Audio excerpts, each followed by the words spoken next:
I'm Nancy Stone. I'm with the California Film Commission. And was anyone in the morning session? Okay, so some of you already know about the Career Readiness Program. The Film Commission has a tax credit program, and one of the requirements of the program for participants for our projects is that they have to fulfill a career readiness requirement, which can be one of 5 options.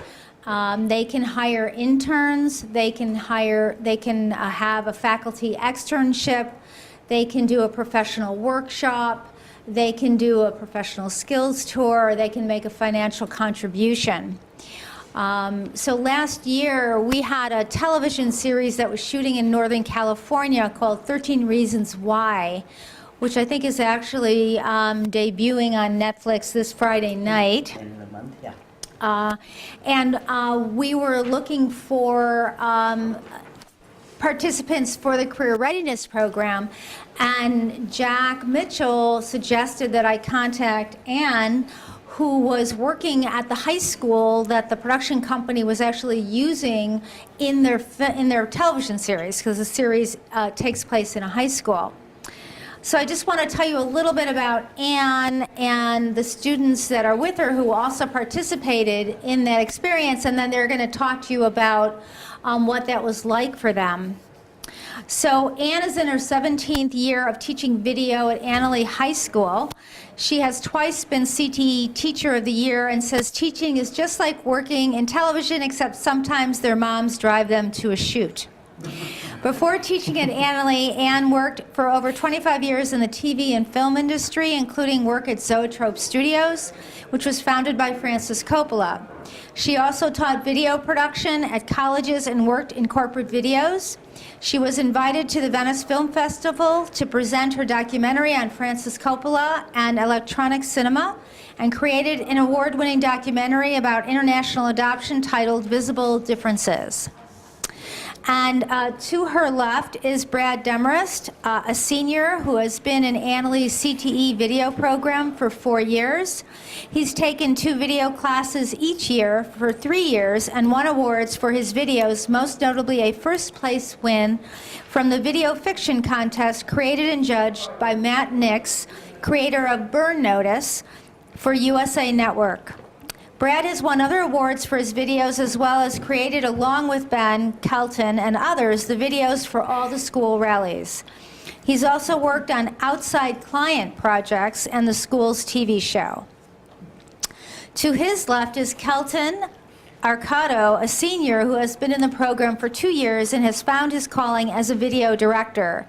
This year, he's taking 2 classes of advanced video and works as a tutor for 3 beginning classes. He also is working for outside clients, community members, rallies, and more. And finally, on the end is Ben Tisch, did I say that right? A senior who has been in the CTE program for 5 years, beginning in a middle school student, coming in through a step-up program. Ben has also won a first-place award from Matt Nix's video fiction contest and does video for Advanced Video 3 outside client and projects for the community and other nonprofits. He provides great tech support for the live streaming weekly TV show It's Friday, as well as editing for the final show reels for the 17th annual Annalee Student Video Festival. So I'm going to turn this over to Anne, who's going to tell you about her experiences with 13 Reasons Why. Good afternoon. Thank you for coming. First, I want to thank and acknowledge Stephen Jackson, who is head of the Career Technical Program in Sonoma County that's responsible for our placement at Annalee High School. One of the things that I found difficult to teach to high school students, and I think the first morning speaker covered it, the impatience, the digital awareness, the multitasking, it was very hard to teach pre-production planning because that slowed them down from what they are used to doing, from what they want to do, and not really that interested in that piece. And I found in my own work, particularly at Zoetrope Studios, watching Francis Coppola in a room much longer than this, walking through storyboards on every single space of the wall, walking through the movie. And then we would put those storyboards, we'd scan them and make a stills movie. Then we would have the actors read like a radio play, and we'd edit that together. And then the actors would be on the set when the set was being built, and they'd be on location. All of this happened 3 or 4 times. They would look at the movie entirely. This is way after the script was done and all the other planning was done. And he would walk through the movie, make changes and transitions, framing, all of that kind of planning. And even then, things would change. But at least what I saw in that is if you have a plan, that's the worst you're going to get on a day. And if you go out there, something wonderful will happen, and because you've considered all the other things, you'll know this will work, this won't work, and you can swap it out. And so the pre-production planning. But I found it was a hard sell for high school kids who really want to get out there in film, who are making films on their phones, have been making films since they were 6, 7, and 8. So that was where 13 Reasons Why really came into play quite strongly. These students were fortunate enough, we visited the set, which was at our school, a couple of times at our school, and we also went to their location in Vallejo where they rebuilt our entire main hall, and it looked exactly like ours, that everything matched. It was just gorgeous, and they built classrooms in there and all the interiors, and we toured that. And you got to see this working crew, almost like, to me, I was thinking of like a big circus family, because there's all these different teams that work together. They all have very specific individual tasks, but they communicate with each other. They know what they're doing, they interface, and when there's a problem, everybody problem solves. And the main difference is everyone is calm. Everyone is moving, you know, efficiently, but they're not panicked because they know there are enough people there to solve this problem, to make sure that the set, you know, that the shooting will go on. They'll be able to make changes. And that, I think, really impressed my students, the idea that you can manage a really big production, you can know what you're doing, it's still quite exciting, and it will all work out. From my working in television, my mottos have been these 2 things. Something will go wrong, you won't know what it is, but you will be able to solve it. That's usually, not always. I think that's a good life motto. The other one is video is easy unless you care.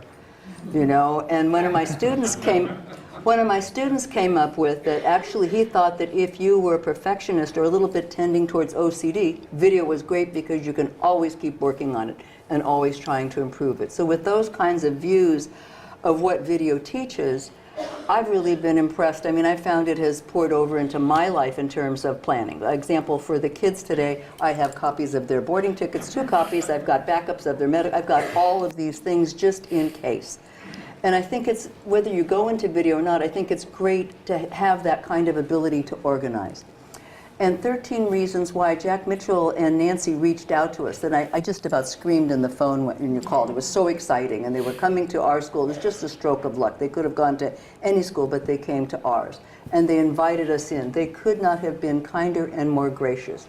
Robert Scott, the unit production manager, welcomed us, spent probably 3 hours with us in Vallejo, walking us through, showing us how, taking us to the different crafts, the sound recordist, who happened to know from another shoot, to the video playback guy, who I also knew. So we were able to have conversations with them, talk with some of the actors, see the makeup that's going on, see the lighting guys go in there. We got to see them lighting and walking through a scene in a classroom. And they adjusted it right there. You know, it's like, oh, it's not going to be here, it's going to be there. So it was being around people that have this kind of dedication that I think really made a difference for my students, and I think just kind of helps me drive home the need for pre-production planning. I wanted to talk a little bit about a student who's unable to be here, Dylan Goss Carpenter. He was hired as an intern on 13 Reasons Why. He had just graduated from our program, the only kid who was 18 kind of in our group who was able to take the paid internship. And he's now at UC Santa Cruz majoring in film. And he found, you'll hear from him on the video, but he found it was just a tremendous experience and really has guided his career. There was another student, Zach Rudell, who also worked on the set as a paid intern, and they both worked for the video playback person, which was the perfect place to be because that's right next to the director. So they get to witness the conversations between the producer and the director and the cameraman working out the shot, as well as seeing everything that was shot. It was a wonderful experience for them. And then another student who had graduated from our program 2 years earlier, spent one semester at the JC, and then went out on his own, was a paid production assistant for the whole shoot. And he works in the East Bay, he works in the North Bay, and he works in LA. So we've had a lot of students that have come through. When you guys are done, there's another couple of students I want to talk about that had a little different experience. I think that's my piece. You want me to say something? Yes, please. Okay, so I'm Brad. I am an aspiring filmmaker, and I'm also a high school student.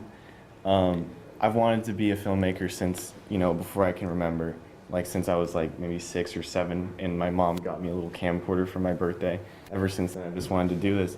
But for the most part, I've been kind of confined to my small town and the schools that I've gone to.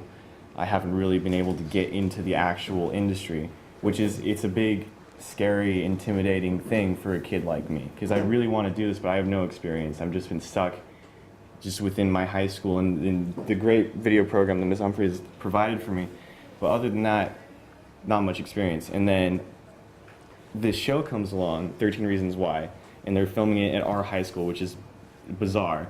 And so my teacher here, like, I can't say how grateful I am because she got me into the show. Like, she got me on the set with the actors, and it's Netflix, so it's pretty big. Like, this is a pretty big thing. And so I got to meet the actors, and we shadowed the production manager, and he introduced us to everybody. And it was so, like, it was kind of a relief to, like, experience that, because everybody was really helpful and really willing to share with us what they know. And it was a really relaxed environment, which is like, I had no idea what it was going to be like. I was really worried that I wouldn't be able to handle it. It'd be too chaotic for me or something. And just to see this huge show that they're filming at our school, which is so, like, that shot from the trailer, that's the front of my high school, and that's like that's gonna be on Netflix, which is so weird.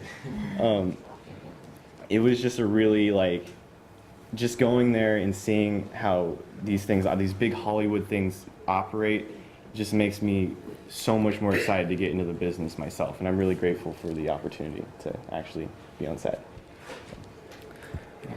My name is Kelton. I am going to Sacramento State coming the next year. I'm trying to be a film major. I want to be a director. I didn't know exactly where I wanted to be in the film industry, but I knew I wanted to be in it. I didn't know if I wanted to do editing or any kind of sound. I didn't know what I wanted to do. But after I got this opportunity to come and view the set of 13 Reasons Why, I got to see, like, the schedules. I got to see exactly, there was a guy with a clipboard on, like, every single corner of my school, and he had every single, like, to the minute and almost to the second, exactly where every single person would be and where they're going to shoot and how it's going to look and everything. Just stacks of paper and, like, iPads, like everything you can think of. And that amount of organization and planning was so amazing to me. I'm not even that, like, I'm not an organized person. And I was like, I want to do that. That's what I want to do. And just seeing how people think and how the directors think and how they're able to picture exactly what they want and then transition it onto paper so every single person in their crew knows exactly what they want.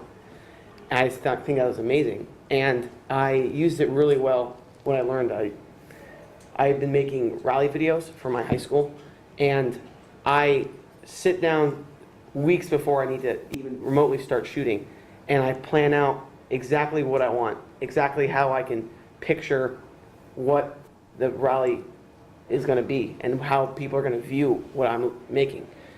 And I think that visiting that set was the only way I could connect the real life, like what it means, because you couldn't make something this amazing without any kind of planning, and that's what it taught me. I'm Ben, and going on to the set of 13 Reasons Why, I expected to, see people working and, a large amount of organization, but not to the extent of what we actually saw.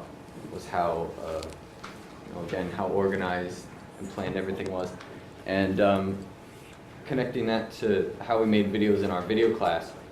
I was usually the one to plan out the most for my videos, and I work a lot with these two and other kids in my class. And they never wanted to plan anything. They just wanted to go out and just shoot something. Like they'd be like, let's just go film something today. And I'd be like, what? You gotta make a storyboard or at least, plot points to follow or something. And then we go to this, and then I was like, see? There's more to it than just, going and saying you want to film something. But then again, we are in high school, and it is, these little DSLRs and stuff. And, but it was very helpful to know, like, how people, or how it connects to our video class, and how, I think what he's trying to say is how that crew worked and how it operated was just a much larger scale of what we have in the classroom. Because he's good at editing, I like directing, and he's a cinematographer. So we team up and we make our own little movie. And it's the same thing that they're doing. It's just they have a lot more people helping them. And a lot more money. Also that's true.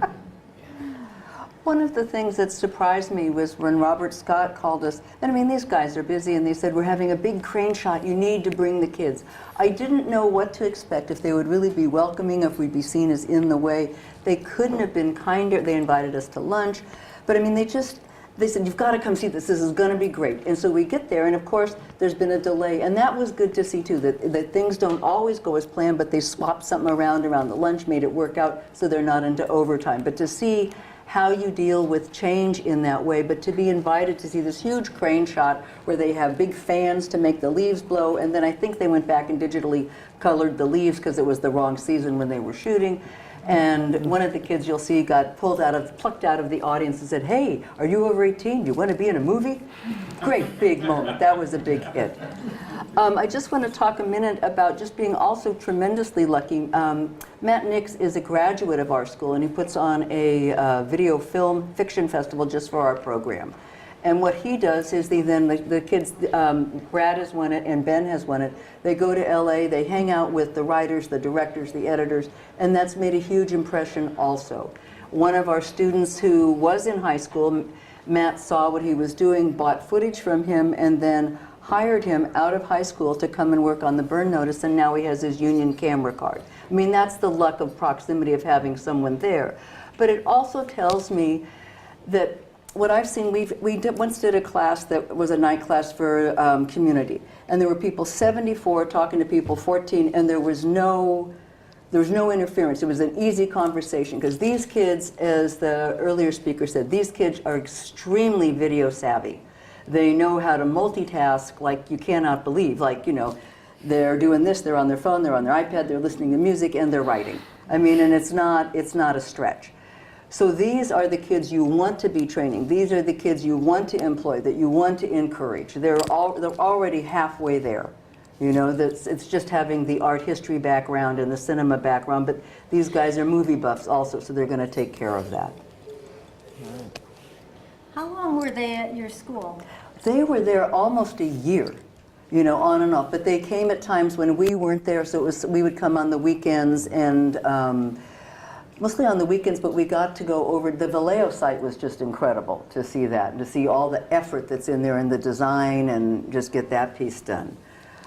I was thinking something that Jack said too earlier in his opening remarks. He said, that sometimes you look at this as in the arts, that it's a talent and you're gifted. And my view is that video is much like a sport. All you have to do is train, and it's muscle memory. And these kids have really built that up. One student used to come in every day and say, hey, Miss Humphrey, what are we doing today? My answer is always the same, we're making videos. And they make different kinds, but it's the practice. And these guys are experts in what they do. It's just, Stephen. I'm wondering if you guys can tell a little bit more about, because you all learned how, certain things that you were sort of attracted to about the industry from this experience. What are some of the things that you discovered about yourself and your own capacity and the things that you can do by doing this? And then what are some other things about you talked about, I think it was you, Ben, who talked about how it really related back to your class. Can you talk a little bit about some of the things that you saw that they did on the professional shoot that you would love to take back to your class and how that might help them? Well, I'd love to take back that big, like, tank of a camera rig that they had, because that was pretty crazy. I would, like I said before, like to take back the amount of organization and calmness that they had during their shoot. That would be very helpful if we were, you know, shooting something more professional, such as like, you know, a video for a nonprofit or something, or even like a skit or a short film that we're working on, because that would, you know, run it, make it a much smoother process. And what did you guys learn about yourselves that you might have discovered because of that experience that you may not have known?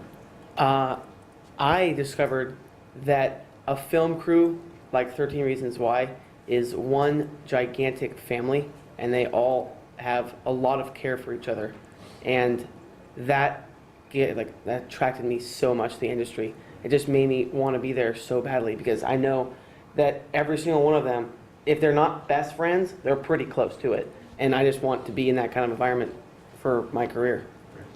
Yeah, it was really interesting for me because going on set, it was like really wasn't that much different from what we do. Like just it like you guys said, it's just what we do, just on a way bigger scale with a lot more people. Yeah, but it's like the same thing. Yeah. Like I want to be a cinematographer, right? So I was watching the cinematographer, the director of photography that day, and he's super mellow, and he's just like, yeah, man, just put the camera over there. That looks really nice. So let's just do that. And I'm like, that's like that. Like it just looks so fun, you know. It's like I just want to make it look really nice, you know. And seeing. Like I was really worried it would be so much different, you know. It would be it would be no fun. There would be no passion in it, no talent. It's just like a business, you know. And then I actually got to see people who like really care about their jobs, and they're just really trying to make this piece of like art, and it just really made me so much more excited to like really just move up the ranks in Hollywood, because I want to make art and I want people to see it, and to see that like that passion is still present with these huge budget things was like really reassuring. Did you see any jobs or things that people were doing that you were surprised about? One guy has a job where all he does is he just kind of moves the wires around. Yep. and then there's Cable puller. yeah, there's so much there's so many little jobs, and so many I would be happy just being that guy, just the guy who moves around the wires, just so I could be on set, because it's such a cool environment, you know. Just being a part of filmmaking, because that's like my life. I'm a huge movie nerd, and so to be a part of the process would just be amazing. I mean, just to see how many jobs there actually are. Yeah, there's like 6 guys for one scene, standing around the scene, just shushing people as they walk by. Yeah. Yeah, I That just might not have been their actual job. But like, it's like They were doing. Yeah. But yeah, it's just really cool to see that. I just kind of the look of realization when the director figures out how he's going to do a scene. It's really similar to the thing that I have, and I was worried that was going to be lost with all the money and all the people and stuff. So I just, by getting this experience, I realized how much because it's hard growing up. I don't know what I want to do with my life, and then to see that it just reassured me as to what I want to do. It just drove my decision a lot further, and so I'm more confident in myself and what I want to do. Just wanted to mention, when we saw the director of photography, you were there for that, and just to see him walk through, see him change the light, put the light outside, kind of work with that, and to just see that collaboration, I think was really good for everybody. And to see, we'll try this, we'll try that, and to work together for this one goal, to just make it the best that they could, without yelling and screaming and being creepy. Yeah. Which is Yes. what our class is. I wasn't in the first session, so I don't know. But how do we learn more about the career readiness program and to get productions into our schools, or are students able to work with productions? Good question. I have sign-up sheets here for any educators who are interested in getting an externship or having their classes or schools participate. I know we should have something more high-tech, but that's all I have at the moment.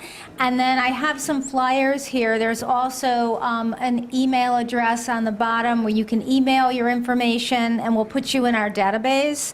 We are looking for schools and educators all over the state. This is not just an LA program. It's a statewide tax credit program. It's a statewide career readiness program. Like you can see, they're up in Northern California, and they got a chance to participate. I was up there visiting that show, and that series did a lot of interesting things that you don't normally see. And one of the things they did that I thought was so interesting was they were in, I think it was Vallejo, in downtown Vallejo, which had some sections of downtown that they basically took over storefronts. Yes.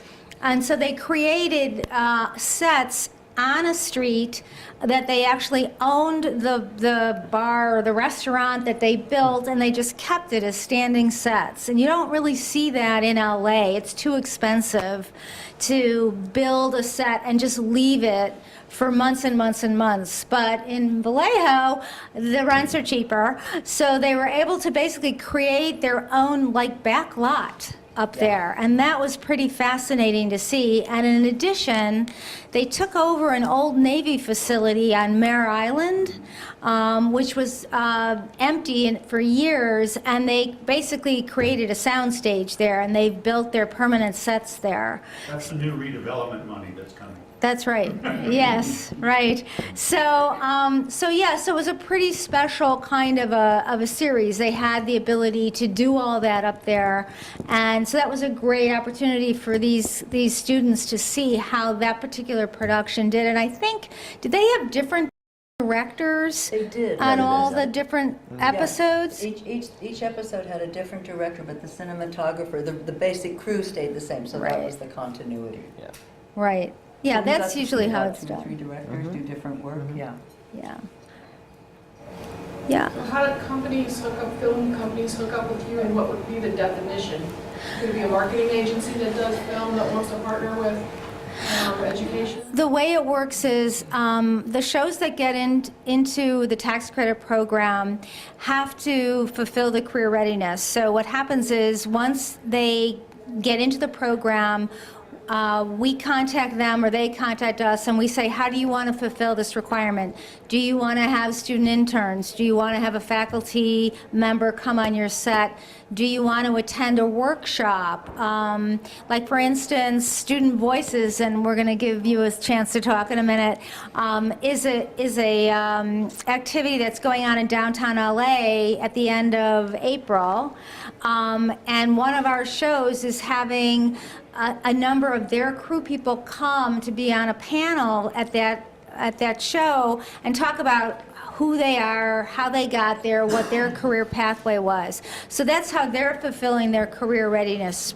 And I was telling the people in the panel this morning, like if you have programs at your school where you're looking for professionals to come and talk about what they do and how they got there, that's something we love to plug our people into, just like we're doing for Student Voices.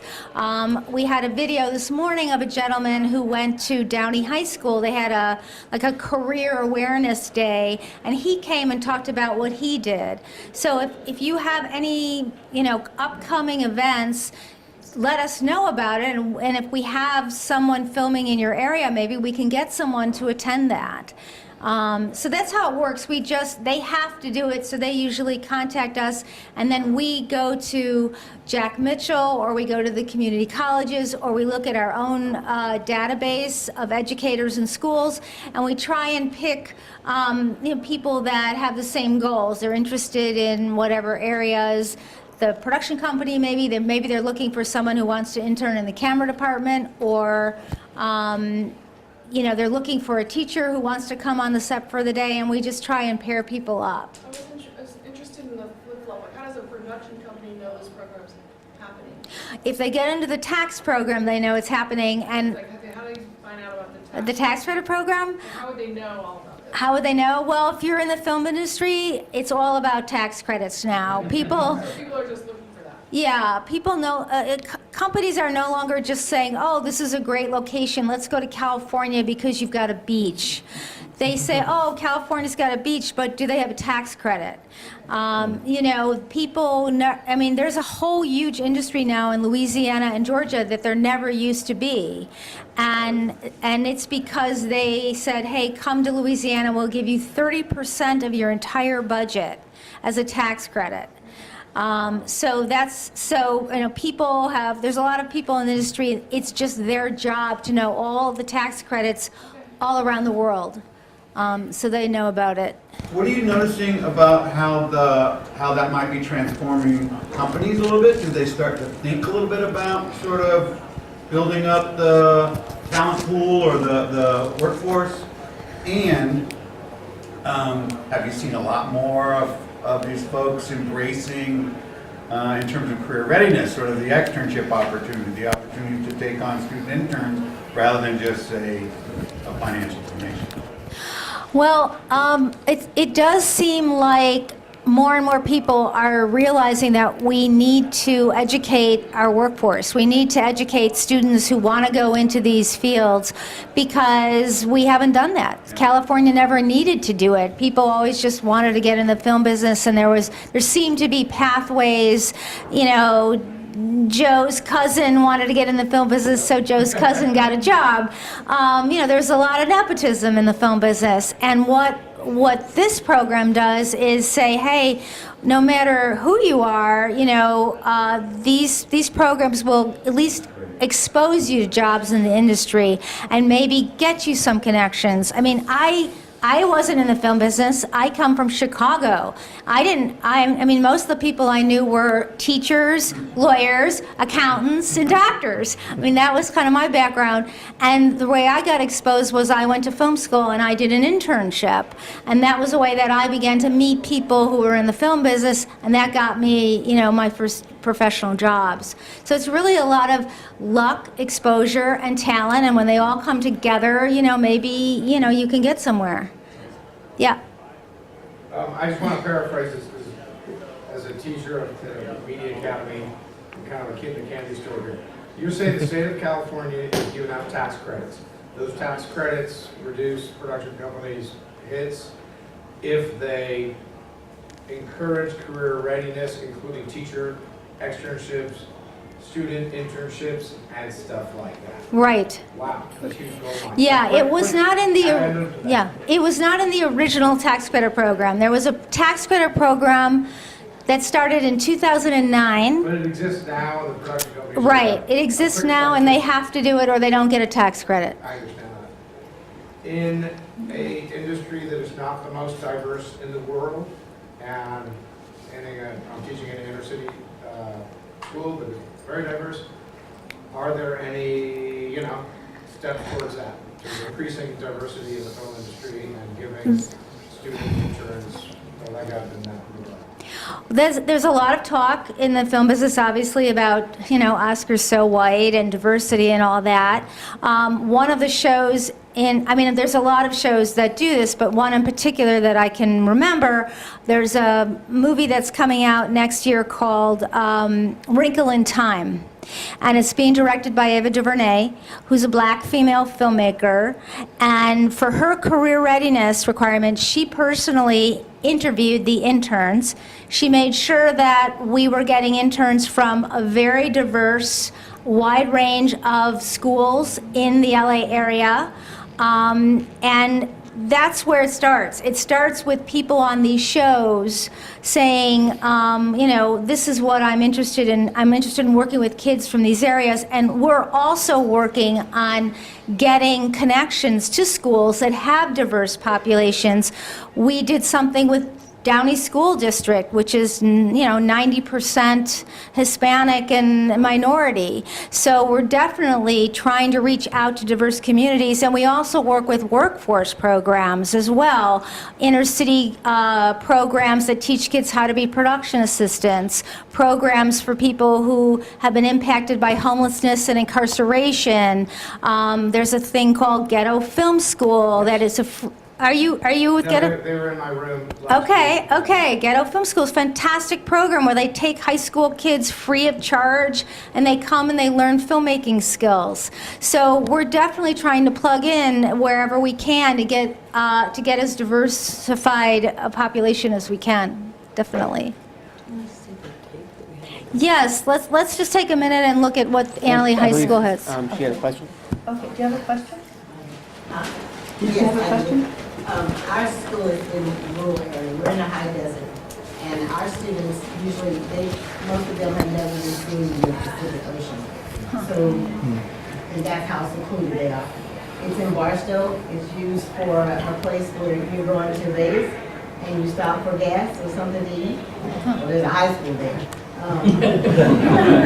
And so we have an AME Academy, and they are filming as part of the Inside Productions, High Desert production company, but they still can't get connected with industry partners because of the location. And we found that there are lots of films that take place in the high desert, but we're like I said, it's just a pit stop for you, to go to the bathroom. How do we get our kids affiliated with programs like this? Because there are lots of them. We've had, in the last couple of years, we've had about 6 kids go to the Art Institute or to the LA Film School in LA and in San Bernardino. But we're trying to show them that there's life beyond the outlet center and in and out. If we could get, and I'm being really real about this, how do we then connect those students to this kind of opportunity? And then how can we, if it is possible, get those 3 guys up there to share their experiences with the kids in our classroom, because they don't see a light at the end of the tunnel at all. One of the things we did is we made a video about the students who did visit the set, and we thought that might be something that we could share with others. If you'd like, we can show that to you. And it just has a variety of kids who had that experience. Okay. Do we have opportunity within the? Yeah, absolutely. I mean, we ask all of our shows, where are you filming? And a lot of them are filming out of the LA zone because they get additional tax credits to do that. So we say, if we find out they're in Ventura, they're in Fresno, they're in Tulare, Kern County, wherever they happen to be going, that's when we can try, if we have contacts in those areas, we can try and get the local schools to be able to come and observe. Do we want to show the video? Yeah, do you want to play the, not the trailer, but the interviews? Yep. Thank you. Thanks, Ben.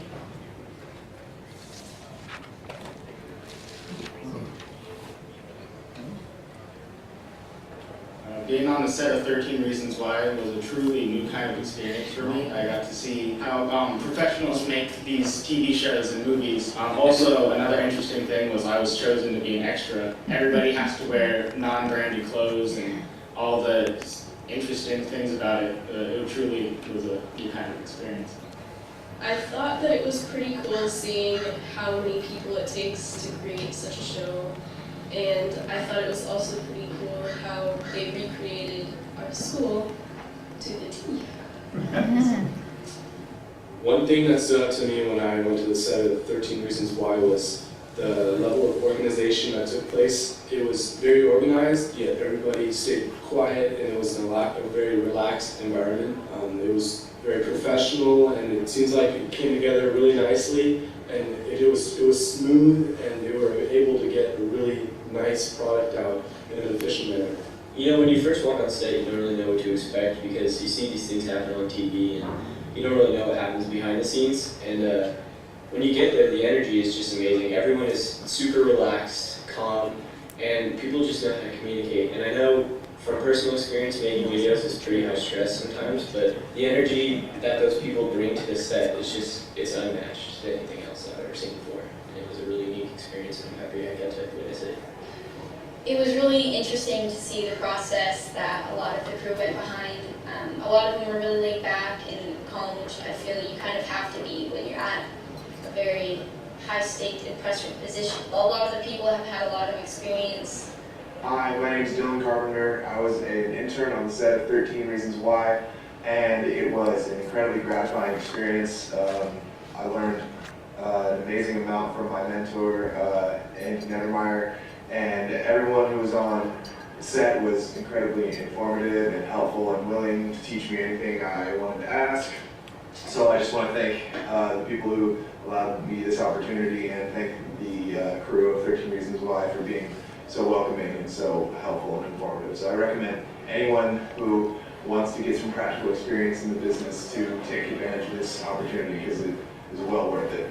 All right. Being on the set of 13 Reasons Why was really helpful for me, because I really want to go into this field one day. And being on set, it was really valuable because I got to see how professionals work and how, you know, what working in this business is really like. Everybody who was on set was very helpful and it was just a very relaxed environment, and we didn't feel like we were unwanted there. It felt like everybody was really eager to show us what they know and what, you know, they could teach us. So. One of the best results of having my students have access to this set of 13 Reasons Why was my students got to see working professionals, and they got to see working professionals at the top of their game. The show producer, Joan Caparera, and Robert Scott, the unit production manager, were so welcoming to the students. And I think the biggest thing they took away is how professional everyone was, how measured they were, how graceful they were, how there was the lack of upset and rush, and how well planned it was. Do you want to play the trailer? Do you guys want to see the trailer for the actual show that they filmed at our school? See our school. Okay. Just play that back.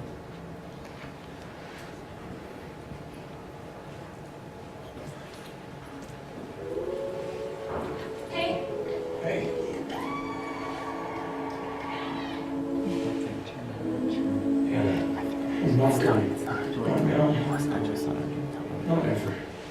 Why didn't you say this to me when I was alive? My husband and I, we never got a note.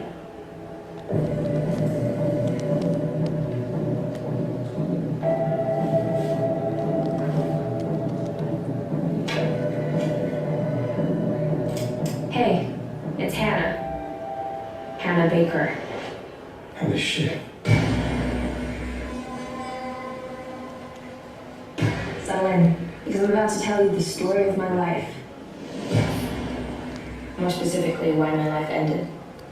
And if you're listening to this tape,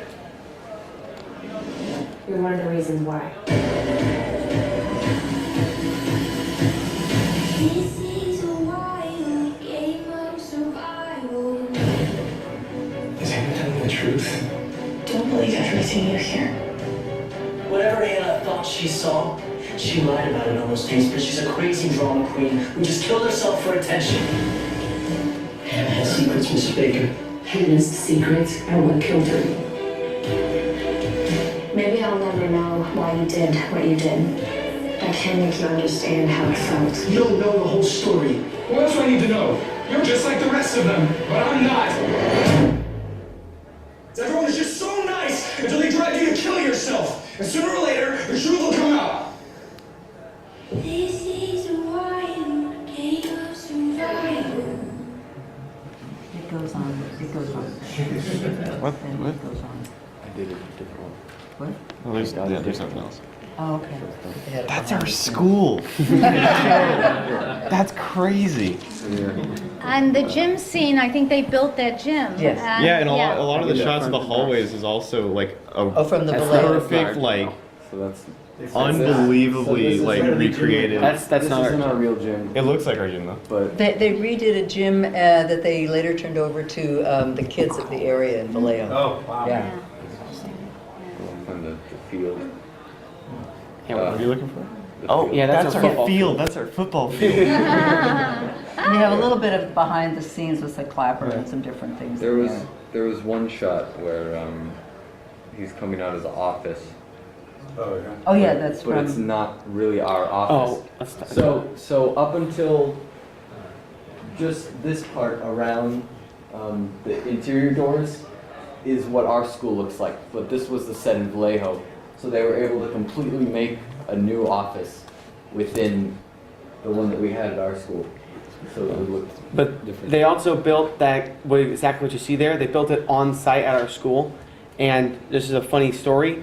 Me and my friend were trying to get into the office. It was before football practice. And we were trying to get forms so we can go get a job because we need to get okay to the school. And we go to the office and we walk up to these doors like, whoa, this is new. We grab it and the whole wall shakes. And from behind me, a guy carrying a bunch of radios walks by like, oh, that's a false door. And then keeps walking. And it was like it was nothing. Like I felt like I was in Hollywood or something because the guy comes right by, did not stop walking, said, that's a false door, kept walking by. So I had to walk all the way around my school to the back entrance of the office. I think what Brad said when we were on the Vallejo set is it's like the Truman Show. Yeah, while you're there, it's like all the outside is all fake, but it looks real, and you're in the school. It literally, even like the texture on the wall is exactly the same. Yeah, and like the murals and everything are like. Yeah. I don't think they were repainted. You know, they took a picture of it, Yeah. like painted it perfectly. Yeah. They did repaint them, they copied them. No way. The art department, yeah. And then the best part was right next to the warehouse where they were holding the sets. There was another warehouse where they built it all. So you got to see like all the pieces of wood and all the props they were still working on and everything. And so they built the entire set right next to where it ended up being. And so it was pretty cool. Thank you. And Melissa? Yeah, I just wanted to give Melissa a chance. This is Melissa Yo from the California Alliance for Arts Education, and she's going to tell you a little bit about her organization and how the Career Readiness program is helping to support her program. Thank you, Nancy, and thank you, Nancy and Jack, for inviting me to come in and plug in briefly this program from our organization. So the Student Voices campaign is an annual statewide video advocacy campaign that empowers students to make their voices heard in their local. Oh, okay. So the Student Voices campaign is an annual statewide video advocacy campaign that empowers students to make their voices heard in their school district. So it really provides a creative platform for students to learn about and impact school policymaking through a media arts project. We invite students grades 7 to 12 to create short, original 2-minute videos that show their vision for their school and their education. Basically, we want to know what inspires them, what inspires their creativity, and how they want to make their school a better place, and what their school needs to become a better place.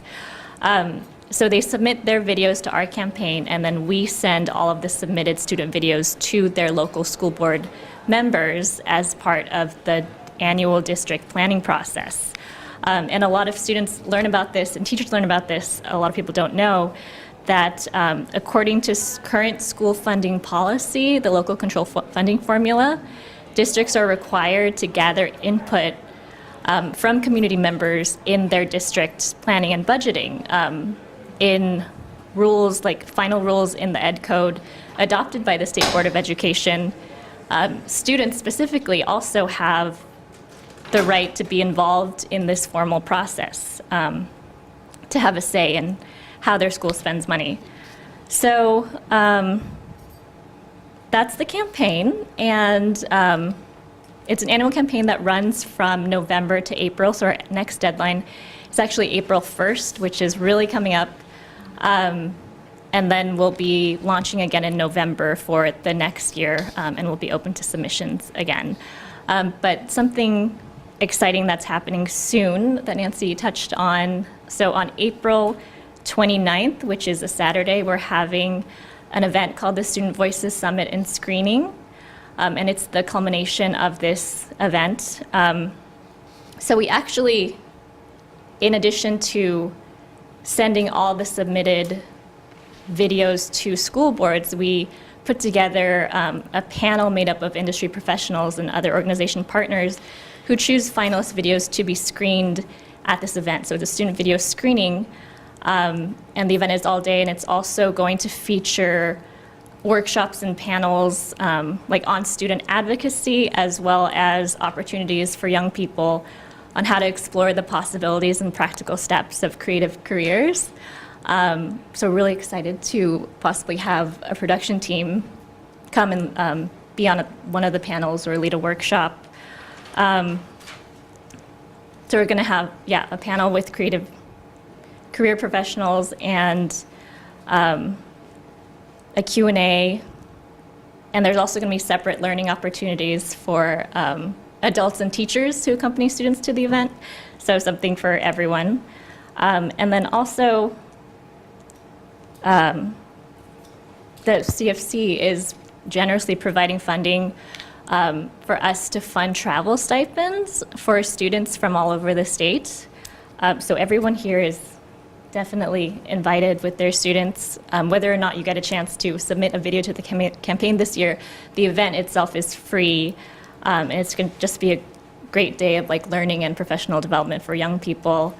So our website is studentvoicescampaign.org, and you can find info on the event there. And I also have these flyers that link the Eventbrite page directly, and you could find more info on the travel stipends there too. So that's another opportunity for the teacher from Bakersfield who looking for a chance to bring their students out of Bakersfield. If you apply for a travel stipend, we'll definitely. But Barstow. Close, yeah. So studentvoicescampaign.org. Our site also has free downloads for tools and resources for teachers to incorporate the campaign into their classroom as an interdisciplinary service learning project, if that's of interest. I did a breakout session this morning that went more into depth on that, but go to our website and check it out, and we hope that some of you can come to the event, and you and your students are definitely invited to come to this event. Sweet. Yeah. Thank you. Does anyone have any questions about career readiness or student voices or anything else that we've touched upon here? I have a question about the student voices.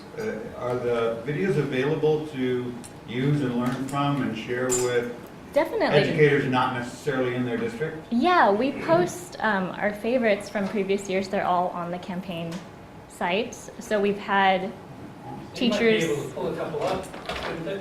Yeah, I could do that. We've had teachers who are new to the campaign and using it in their classroom use the site as a resource to show what students have done in the past. Have you seen much impact in terms of them impacting school policy?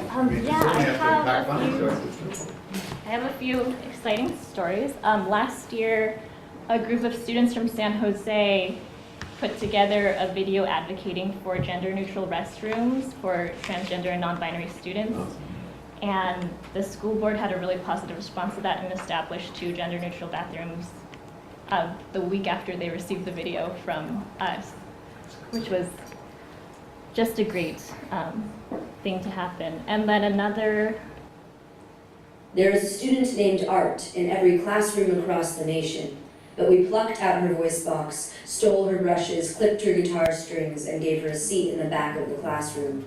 Without her, we are all separate islands, floating at sea by ourselves, alone in crowded hallways.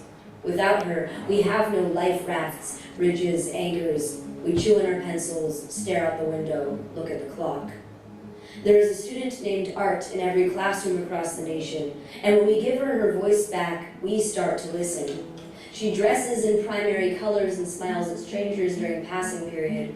Art plays the piccolo in her best friend's folk band. The songs they play don't have much rhythm, but still get everyone dancing. Her mouth is a garden that does not whisper thorns to anyone. She'd rather plant seeds in the palms of their hands, promises they will blossom no matter their roots. Art doesn't understand math because of its solid and straight lines. She can't fathom there being only one answer to anything. So she sketches her own equations. Poetry plus passion equals peace. She subtracts subjectivity from logic, finds that there is so much comfort in creation, beauty, in becoming the person people want to sit next to at lunchtime. Art includes everyone in the conversation. Her messages are murals on very brick walls, hoping that all who stop to stare will take a shade of color with them. Some teachers think art is the troublemaker, blame her for daily disruptions, doodling and scattered attention, but art is the reason we woke up at 6 and took 2 buses to get here, just to hear her speak and sparkle, just to learn her lesson for today.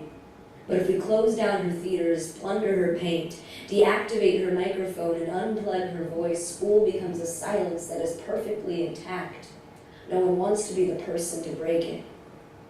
There is a student named Art in your classroom, your school, your district. She can be the click of comprehension, the moment you master the concept, as long as we give her the chance. Today, she writes of the world she would like to see tomorrow, a world that is colorful and warm, the perfect weather for anyone to bloom.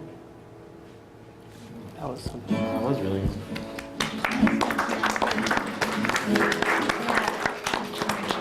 So that student, I think, is now a freshman at USC Film School. And then that was made by a student team.